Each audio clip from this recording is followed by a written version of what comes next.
Magandang araw sa inyong lahat at welcome sa aking channel.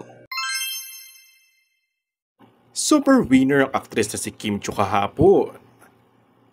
Winner siya ng Outstanding Asian Star Philippines sa Seoul International Drama Awards 2024 at nominated din siya for the Best Female Lead in TV Series at Content Asia Awards sa Taiwan na magkasunod ang naging announcement kahapon. Nasungkit nga ng 6 na nominasyon ng ABS-CBN sa 2024 Content Asia Awards na kumikilala sa mga mahuhusay na mga programa, pelikula at pagganap ng mga artista mula sa iba't ibang bahagi ng Asia. At nangunguna sa listahan si Kim bilang Best Female Lead in TV Program nominee sa hit Dreamscape series na Linlang. Samantala, tilian ng mga fans noong Sabado ng hapon sa meet and greet para sa kanyang newest endorsement faced by Bloom. Blooming ba? Tumatawang sagot kaagad niya.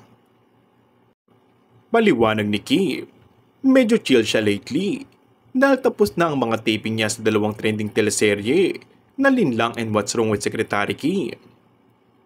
Hanggang sinundot na ang tanong kung sino ba ang nagpapabloom sa kanya.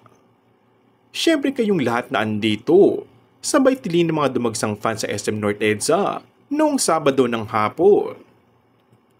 Kasabay ng short interview kasi ni Kim ay ang meet and greet with her fans na talagang galing pa ata sa buong mundo. May group fans na global. Pero malapit na raw ulit siyang maging busy. Mag-uumpisa na ulit ng teleserye. Though bare pa ang sagot niya, walang detalye. Ngunit masayang-masaya ang fans na may panibagong serye na aabangan sa aktres at umaasa na muling makakasamang aktor na si Paolo Avellino. Kung bago ka lang sa akin channel ay mag-subscribe at pindutin na rin ang notification bell. Maraming salamat!